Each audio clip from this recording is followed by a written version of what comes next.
The second time I came out of the hospital, my mother-in-law's expression had obviously changed. She asked me, "You are saying, both of you have no physical problems, but you just can't get pregnant. It's really weird." I looked at Christopher next to me. He frowned. He was frowning and didn't look very eager to talk. I reassured him, "Mom, just wait and see. Maybe it's not meant to be yet." I couldn't help but roll my eyes in my mind. We've been married for 2 years. Your son hasn't even touched me. Okay. The mother-in-law took the report card to go to the ward to find Dr. Anderson. I hurriedly pulled her back and said, "Mom, the doctor has examined me several times. It's all clear. I just can't get pregnant. Besides, Christopher has to rush to the office." I gave a wink to the high and mighty God next to me. "Dude, it's your turn to say something," Christopher said in that old-school presidential tone. "Mom, the company's waiting for me to get back for a meeting. Just stop it." My mother-in-law's attention shifted from me to her son. Puzzled, she asked, "Son, you are not, thank goodness, for the first time." I could see Christopher wanting to lash out and having to hold it in. He said through clenched teeth, "Mom, don't guess. You can stop guessing. I'll have David take you home." I was begging for it. He chimed in, "Yes, Mom. Let's go home. Maybe we'll have good news tomorrow." Christopher's cell phone kept ringing. Granny couldn't argue with the two of us. She got into the car first. I was just about to follow, but the collar of my coat was yanked by someone. I looked back. Brother, who told you to call out to a girl like that? Shame on you." I looked at the balance on my card, turned around with a smile and asked, "Hubby, what's the matter?" He let go of his hand, as if holding something in his heart. Seriously said, "Tonight, wait for me to come home for dinner." "What, you don't work overtime?" I asked casually. I realized I said the wrong thing. Sure enough, his face immediately changed. My mother-in-law hurriedly came over and said with a smile, Good. Come back early tonight.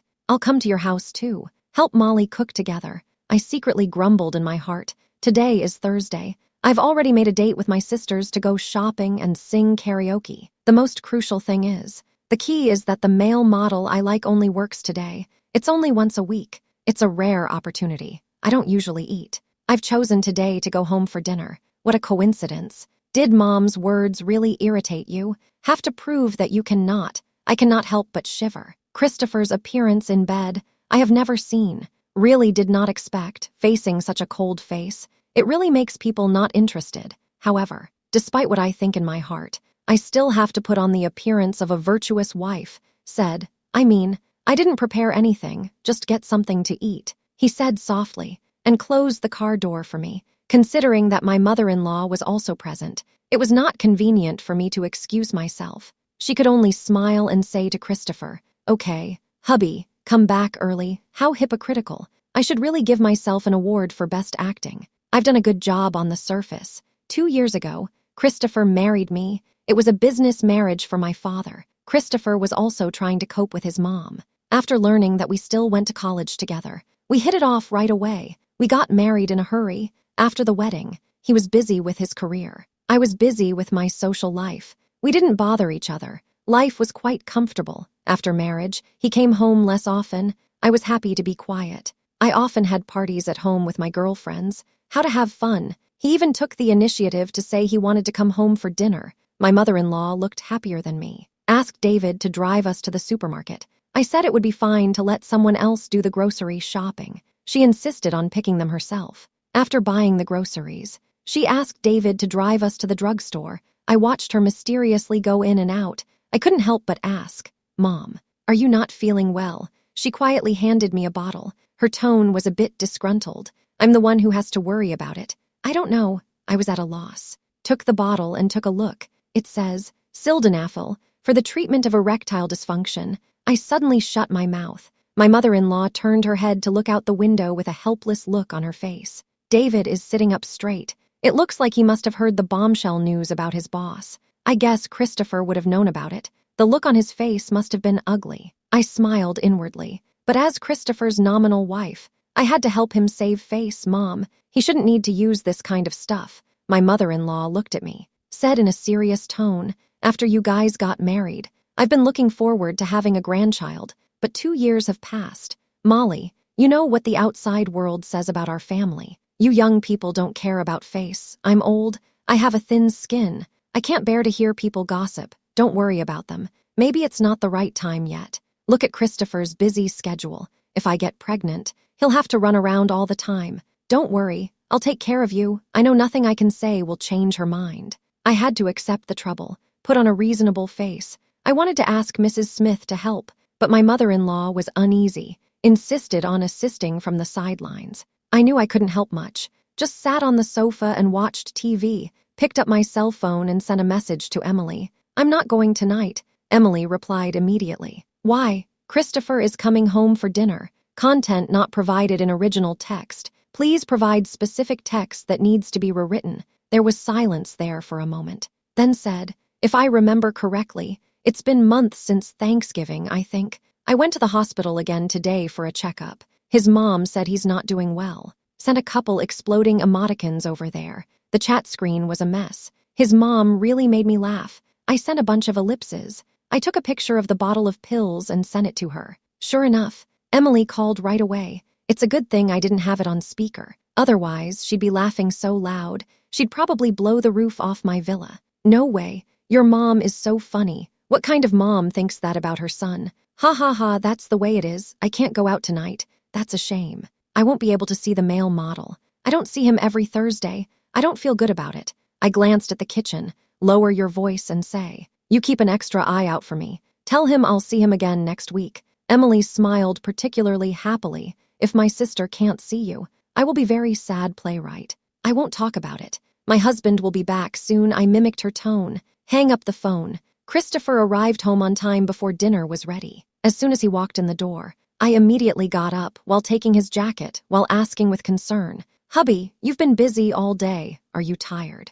I made your favorite cassolette today. Oh no, it's spicy chicken. Christopher froze for a moment. He looked down at me. Calmly, he said, I don't like spicy chicken. I spoke without thinking. Straight away, that seemed like my favorite flavor, and Christopher has never eaten anything spicy. Oops, how could I remember that he doesn't eat spicy food? I'm so confused. I don't even know what the little male model likes and doesn't like to eat. He went straight to the bathroom to wash his hands. Luckily, my mother-in-law didn't hear our conversation. She asked Mrs. Smith to serve the last soup, while looking at us with a smile on her face. I just sat down. In my heart, I always felt something was wrong. Christopher sat down, looking very upright. I chucked him a piece of diced chicken. Hubby, you eat more. It looks thin lately. Christopher's chopsticks stopped slightly, but he still picked it up and ate it. Hey, he's really dedicated. Isn't he a germaphobe? He never touches anything that others have touched. I secretly admire him.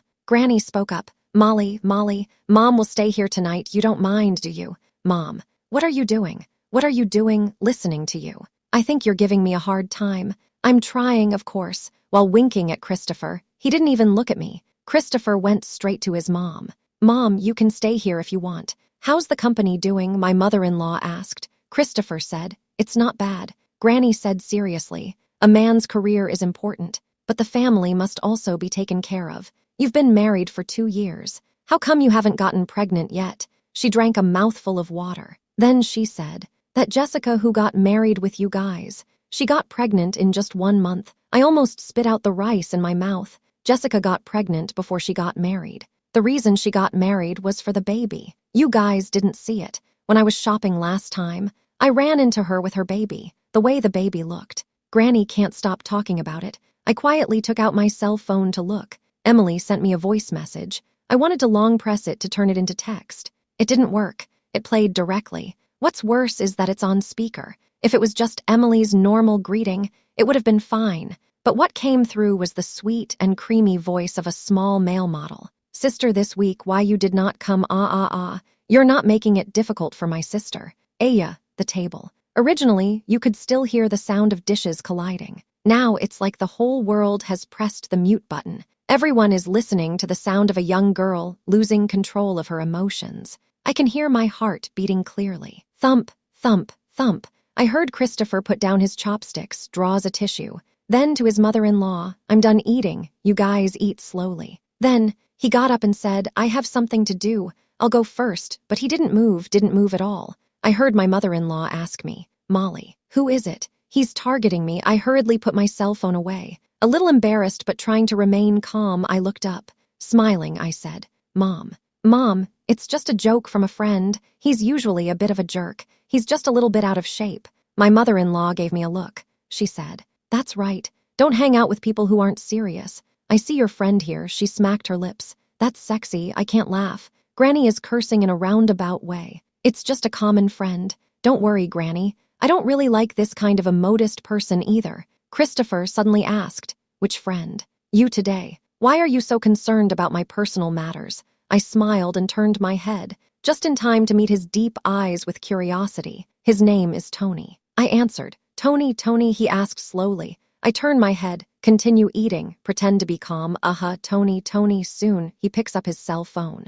"Ask me, is this Tony?" I smiled and turned my head. The smile suddenly froze. "Jesus, if you really want to take my life, just let the black and white invincible come and take it away. This makes me too humiliated in front of that man." The cell phone screen clearly displayed the photo of Thursday's limited mail model. Below it also details the home address and age. The name is Tony. "Brother, you're really called Tony. This name is too fake. Can't you respect my idea of a random name?" Why did I click on him 100 times? I forgot to ask him his name the 99th time. Now I want to yell. I really can't take it anymore. And in reality, he just responded faintly. "Not." Christopher gave me a rare serious look. Said, "Not bad, not bad." What's not bad? Was Tony good, or did I answer well? He seemed silent. He didn't respond to my words. "Don't you have to work overtime today?" "Hubby," I asked tentatively. There was a meeting. I changed it to online. He looked at his cell phone and said, "I'll be with you today. This is not just casually cope with it." "Why are you so serious all of a sudden, Christopher? I hardly recognize you, but I'm a good wife. I should be happy to say so. I'm so happy. I'm so happy. I can't say it. It's too embarrassing." Granny finished eating. She looked at the two of us. Her eyes were a bit strange. "He is usually so busy. He doesn't have time for you. You guys have a good chat tonight. Let's get closer. Enhance your relationship under the watchful eye of my mother-in-law. Two people who are only husband and wife but have no real relationship. How can they get closer? You look at me. I look at you, one with double eyelids, one with one eyelid. It's all so awkward. Granny probably thinks it's inconvenient for us to be here, so she let us go upstairs to her room to make out, but it made the atmosphere even more awkward. Christopher doesn't talk much, has a face that mesmerizes many girls, but he doesn't say those words to please girls. He is cold in appearance. He doesn't seem to have much interest in men and women. I always thought that he was out drinking, too busy to care about me with my connections. It's not hard to check his whereabouts, but I was surprised. He never goes to nightclubs or bars. His daily life is the cafe and gym downstairs. Even the chaperones on social occasions, he never touches them. He is a decent person, but is he really normal? I even wonder if he's gay. I suddenly thought of a question. Was he just checking out Tony's information? Why is he so obsessed with Tony? He went to check all his information himself. "Molly, you have found a key point." I glanced at Christopher, who was sitting behind the desk staring at the computer. He had a full forehead, sharp eyebrows, deep eyes, high bridge of the nose, thin lips, a pronounced knot in his throat, and a sharp suit. Wait a minute. Can't look any further. It all seems to fit the criteria for a leading man. Don't ask me why it's a leading man, because I just can't picture him in a passive position. I'm in the middle of my thoughts. Emily suddenly called on the video phone. I look over at Christopher.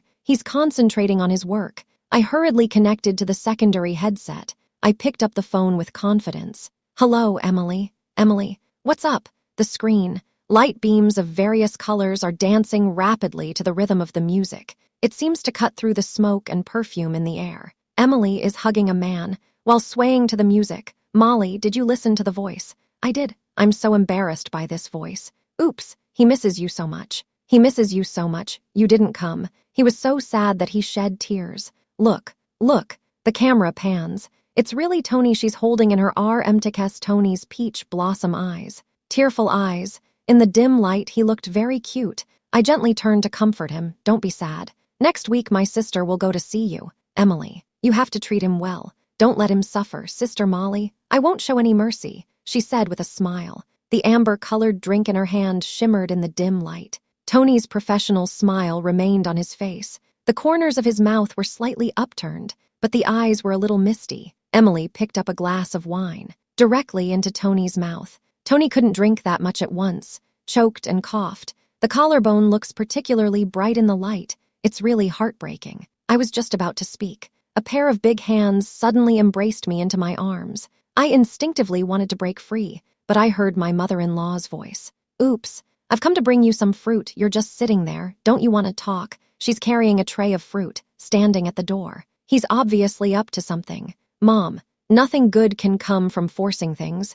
I really wanted to say that, but Christopher took me in his arms. I could only pretend to be a good girl. Mom, we're in the middle of a conversation. You go ahead and rest. My mother-in-law gave me a look. Molly, did you remember where you put the stuff you bought today? What's wrong? What's wrong? Didn't you buy groceries? I was walking past the drugstore when I suddenly remembered something. I felt something in my jeans. I felt a little uneasy. That's right, remembered. She went out the door relieved. Christopher watched us chatting in secret. Didn't say a word, but there was a faint scent on him. It's like a man's scent when Mom goes out. Christopher usually stays away from me right away, but today he was like a man possessed. He didn't let go. I tried to break free. I asked him, "Isn't it time you let go of me?" He gave me a puzzled look. Asked, "What do you mean? Did you forget the prenuptial agreement, or do you want to take advantage of me?" No way. I pushed away. I realized there was a hint of loss on his face. I rubbed my eyes,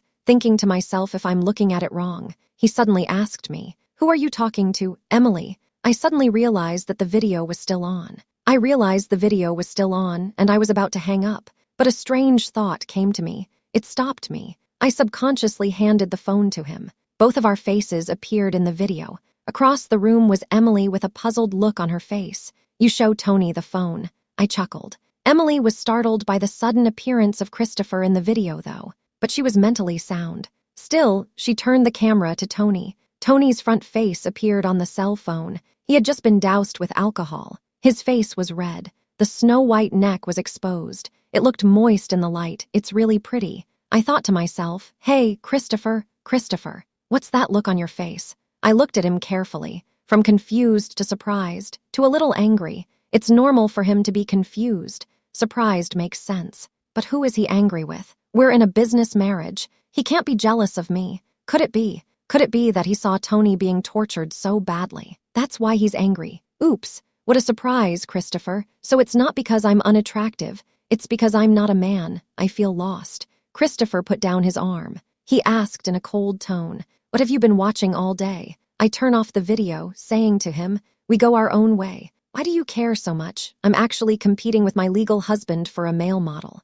Is this a failure of morality or a failure of the law?" He lowered his head. The tall body suddenly leaned in. He warned me in a stern tone, "Molly, don't forget we're married." I put my hands against his chest. I can't help but sigh in my heart. He hadn't wasted his time working out. His pecs are firm, eyes restrained, lips trembling slightly, with a hint of sexiness. He looked justified when he spoke. "Didn't we agree, as long as we don't bother each other? We'll go our separate ways." He stared at me, looks a little aggrieved, but the tone is disgruntled. "You're bothering me." "Where am I bothering you? Isn't it because I'm close to that male model you like? There are so many men in the world. Why focus on just this one? What kind of man is a big man to steal from a woman?" I pretended to be surprised. "Christopher, I neither spent your money. I'm not taking up your time. What do you think I'm doing to you?" Christopher was getting closer and closer, with a hint of obvious anger. I lay almost flat on the couch, locking eyes with him. It was at this moment, something I was carrying in the pocket of my skinny jeans from the pressure. It slipped out. It fell on the couch. I regretted the words as soon as they came out of my mouth. "Don't take it," but it was too late. Christopher was faster than me. He probably only saw half of it. His face turned ugly. Before I could escape, he leaned in closer. The hot breath of his breath puffed in my ear. "Asked, you bought it." I immediately denied it. "I didn't. Who bought this?" "You have it with you. I can't say your mom bought it. That would be too humiliating." I stammered. "It was a mistake. I meant to buy cold medicine. Under what circumstances? You buy cold medicine for sexual dysfunction by mistake. Molly, you're a genius." But what he said next took me by surprise. "I don't touch you. You think I can't? That's not true. Who said you can't? Your brother is only interested in boys." "What are you doing?" He started to undo his belt. I was shocked. I immediately pushed him with both hands. The usual workout was not in vain, but he was like a wall. Couldn't push at all. He came closer to me. Asked, "What did you think I was going to do? I didn't think you had such a big misunderstanding about me." "Calm down, Christopher. Christopher, our marriage was supposed to be a business union. He stopped walking, with a hint of dissatisfaction in his eyes. Staring at me, he said, "Don't you think I can't?" He grabbed my wrist with one hand. With the other hand, he pulled on his tie. The corners of his mouth turned up slightly. "Do you want to try tonight? Mom has been looking forward to having a grandchild, even though we're in a business marriage, but it doesn't say we don't want children." I'm torn in my heart. On one side is reason. On one side is desire. Looking at his face that is both charming and cold, I was a little shaken. But a marriage without feelings is like a scattered sand. Sex without feelings is even more so. I reminded myself. Can't be mesmerized by that face. He took a deep breath, then suddenly kissed. He put his arm around my waist, pulling me closer to him. "Molly, no way, he doesn't even like you. What's the point of being together like this for no reason at all?" I suddenly realized this. I don't know where I got the strength. I pushed him away. He almost didn't stand still. I rushed to hide far away. It's definitely not a good idea to run out now. My mother-in-law is still downstairs. I can't let her see anything wrong. One step back and the sky is the limit. I decided to talk to the man calmly. Christopher straightened his shirt that I had scratched and wrinkled, leans back on the couch, raises his eyes to me. "Don't tempt me. I'm not too pure of mind." I said calmly, "We need to talk." He averted his eyes, rubbing his forehead. "We'll talk about it tomorrow. I'm a bit tired." He looks a little tired to me. He leans casually against the couch, looks relaxed, nothing threatening. The danger is almost over. I tried to approach him slowly. He still didn't move. Was he asleep? I shook my hand in front of his eyes. Asked, "Are you asleep?" I nodded. Silence. These days, Christopher was home for dinner, staying at home at night too. No longer going to the villa close to the office, although we still sleep in separate rooms. But every time he looks at me, his eyes are a bit strange. I muttered in my heart, did he take any medicine? I was busy shopping in the morning. In the afternoon, I went grocery shopping with Mrs. Smith, although I don't like him. But as his wife, I don't even know what his favorite dish is. It's a bit embarrassing to think about it. The only information I learned last time was, he doesn't like cassoulet. Time flies. I've missed several Thursdays. Every time I think about not being able to touch a male model's waist, the heart feels an unquenchable longing. Thursday morning, I called Christopher. He asked in a cold tone. "What's wrong?" I asked tentatively. "Are you busy today?" "I'm not busy. I have plans tonight. I won't have dinner with you. My mother-in-law comes to my house from time to time these days. I have to stay home with her all the time. I feel like I'm being deprived of my freedom." I want to protest, but Granny says, "No way." He rejected it outright. "Christopher, by what status or position or tone or expression do you say such heartless things?" I said, "You're in no position to meddle in my affairs." The man came straight back. "This reason is not valid. You think I am an elementary school student casually taking leave. I, Molly, have been in the jungle for so long. I have yet to meet an opponent who can match me. You want to control me. Do you deserve it?" I'm saying, Christopher, I'm just informing you. I don't need your permission." I changed my hand to the phone. I said, "Mom will be here anytime in the next few days. Thank you, Christopher, for your cooperation. You don't want to be rushed all the time." There was silence on the other end for a while. I thought he had hung up. Then suddenly I heard him say, "Molly, make yourself at home." I hung up. I was in a good mood, just a little lost, after all. If a man really loves me, wouldn't have left me alone. Christopher has been ignoring me for 2 years now. I haven't been able to get him to warm up to me. The stray cats in the park have gotten acquainted with me. I don't want to think about that now. I'm going to meet my male model, Tony, in high spirits. I changed my clothes while sending a message to Emily. She immediately agreed. Where there are handsome men, we surely can't have less, like usual. We booked a private room. Tony was also dragged in by us. It's been a long time. He looks even more endearing than last time. As soon as he saw me, he immediately came over, said petulantly, "Sister, you haven't been here for a long time." I gently touched his head. He's such a pampered little guy. "I'm here, aren't I? Oh, my goodness. You've lost weight. Who let you suffer?" Tony looked at Emily with dissatisfied eyes. I immediately understood what he meant. Emily was about to pour him another drink. I hurriedly stopped her. "Don't do that." She laughed her ass off. "This is heartbreaking. I should have bullied him more." She took a good look at Tony. Then she said, "It's a good thing it's only on Thursdays. Otherwise, your soul would have been hooked." I gently touched Tony's face. I sighed. "What a beauty." Emily raised an eyebrow, picked up the glass of wine and said, "Not as good as the one in your house. In the last video, he was so handsome that it was unforgettable,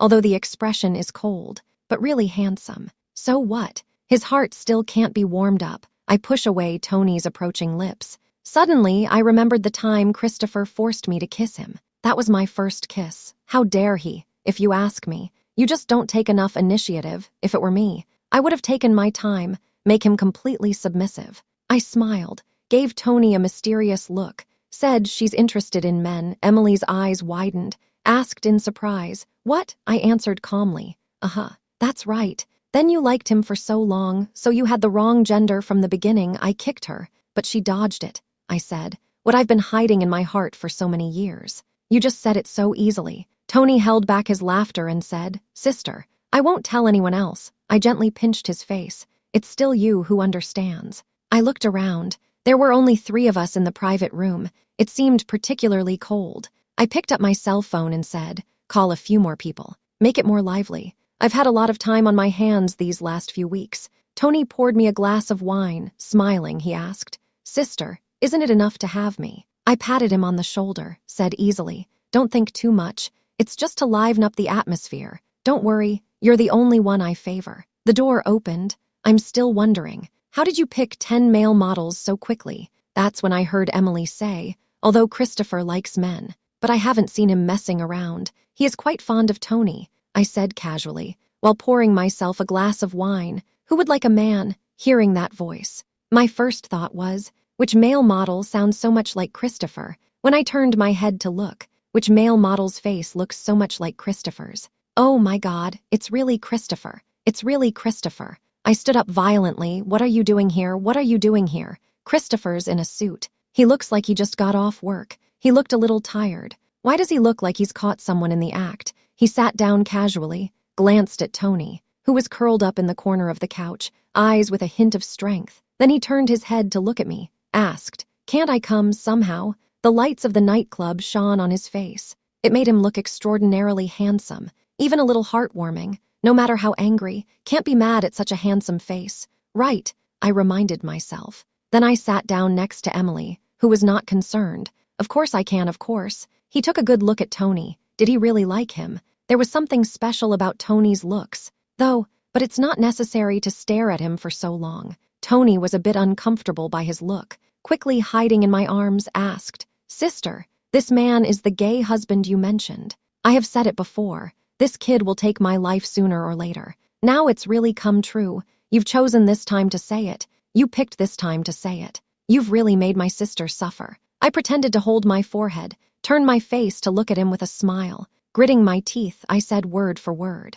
"What are you talking about? I heard you just now." Christopher said, "Molly, 1 minute you think I can't, 1 minute you think I like men." I said, misunderstandings. Christopher raised his eyebrows, said to me, "You sit over here," I asked in surprise. "Me," Christopher said. "Who else could it be? You really think I would like a man?" I stood up, walking slowly. Christopher looks at me. "Did I pass your test?" I stop walking. Christopher, "What?" He was holding a note in his hand, said, "You wrote the test. You are not comfortable with married life, wanted your own personal space. These 2 years. Have you played enough?" He opened the note. It was a passage I wrote in my notebook before marriage. I remember throwing it in the trash. He picked it up. He came home early and stayed late, and sleeps in a separate room from me. Is that what this is about? I didn't want to get married so soon, but my dad forced me to join forces. I remember throwing the words I wrote in my notebook in the trash. Who gave you that note? Our father. A parent's heart is truly touching. I was a little touched, but also a little helpless. Dad, if you had told me that Christopher was the one I was going to marry, then I wouldn't have had to write that sentimental note. I thought he didn't like me. You do. You really like me? I asked in disbelief. Christopher stood up. His tall figure blocked the light. I was instantly enveloped in his shadow. He lowered his head, moves closer to me, whispered, "I like you. It has been a long time." The atmosphere at this moment became unusually ambiguous. Even I, who usually loves to joke, was shocked. 2 years together, he's always kept his distance from me, just because I said I wanted my own space. A business union. He also thought I didn't like him. Really? Emily screamed. I had expected that, although I'm not usually funny as a person, but my BFF sure doesn't disappoint me. She suddenly stood up and said, "You two are so slow." I am really speechless. Can you be a little bit moody? Can you stop talking? Christopher remains calm.